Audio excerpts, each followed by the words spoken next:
Hello बच्चों, मैं आपके लिए एक और कहानी लेके आई हूँ जिसका नाम है सच्ची मित्रता।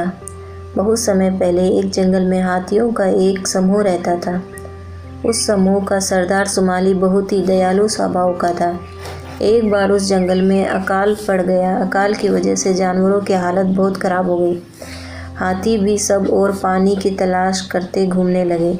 एक दिन एक हाथी भागता हुआ सुमाली के पास आया और बोला, सरदार, जंगल के बाहर जो नगर है न, उसके दूसरी ओर की झील में पानी उपलब्ध है। यह खबर सुनकर सुमाली बहुत खुश हुआ। उसने तुरंत अपने झुंड को उसी ओर चलने का हुक्म दिया। प्यासे हाथी अपनी पूरी रफ्तार से उसी ओर बढ़ने लगे। तभी एक हाथी बोला, हमें वहां पहुंचने के लिए उस नगर को भी पार करना पड़ेगा। उसमें कोई दिक्कत नहीं। सूचना लाने वाले हाथी ने कहा, उस शहर के निवासी बहुत पहले ही वह नगर छोड़कर जा चुके हैं। यह तो अच्छी बात हुई।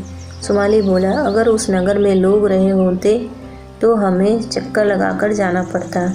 इसमें समय भी ज़्यादा लगता और मेहनत भी खर्च होती। लेकिन हाथियों को यह पता नहीं था कि मनुष्यों द्वारा वह नगर खाली करने के बाद चूहों ने उसे अपना घर बना लिया है। उस नगर में हजारों चूहे रहते थे। जब हाथी मतवाली चाल से चलते हुए उस नगर से गुजरे तो हजारों चूहे उनके पैरों तले कुचल कर मारे गए। हाथियों को यह पता भी नहीं चला क्योंकि वह उस समय पानी तक पहुंचने की धुन में थे। उन्हें तो बस यही लग रहा था कि जल्दी से जल्दी पानी की उस झील तक जा पहुँचे। झील में पहुंचकर हाथियों ने जी भरकर पानी पिया और एक दूसरे के साथ पानी में खेले। इसके बाद वे जंगल की ओर लौट पड़े। उनकी वापसी की यात्रा में भी बहुत से चूहे मारे गए। तब चूहों ने एक बैठक बुलाई।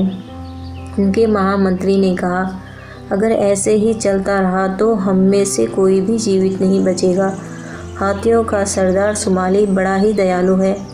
हमें उसके पास जाकर अपनी समस्या बतानी चाहिए। मैं स्वयं उसके पास जाऊंगा। चूहों के राजा ने कहा, क्या हाथी हमारी बात मान जाएंगे?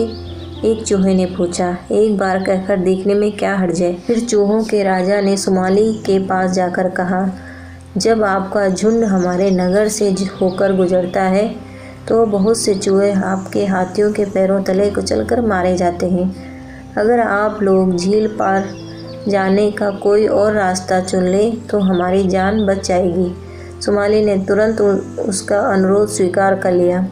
चूहों के राजा ने इसके बदले कभी भी आवश्यकता पड़ने पर हाथियों की मदद करने का आश्वासन दिया। इसके कई महीनों बाद कुछ शिकारी हाथियों का शिकार करने के लिए उस जंगल में आए। उन्होंने गहरे गड्ढे खोदे और उन्हें घास और सूखी टहनियों से ढक दिया। बेचारे हाथी उन गड्ढों से अनजान थे। झील की ओर जाते समय बहुत से हाथी उन गड्ढों में गिर पड़े। कई दिनों तक उन शिकारियों ने हाथियों को गड्ढों में ही पड़े रहने दिया। जब हाथी काफ़ी कमज़ोर हो गए तब उन्होंने उन्हें गड्ढों से निकाला। फिर उन्होंने उन हाथियों को मजबूत रस्सियों से बांध दिया ताकि बाद में आकर उन्हें मार सके। हाथियों के झुंड पर गहरा संकट मंडरा रहा था। तभी सुमाली को चूहों के राजा का वादा याद आया और उसने बचे हुए हाथियों को उसके पास मदद मांगने भेजा। चूहों के राजा को अपना वादा याद था। संदेश मिलते ही वह तुरंत बहुत से चूहों के साथ चल पड़ा। जल्दी ही वे उस स्थान पर जा पहुंच गए। अपने तेज दांतों से चूहों ने हाथियों की रस्सियां काट दी। इस तरह हाथियों की जान बच गई। उन सब ने चूहों को उनकी मदद करने के लिए धन्यवाद दिया। हमें इस कहानी से यह शिक्षा मिलती है कि हमें दूसरों के साथ अच्छा व्यवहार करना चाहिए।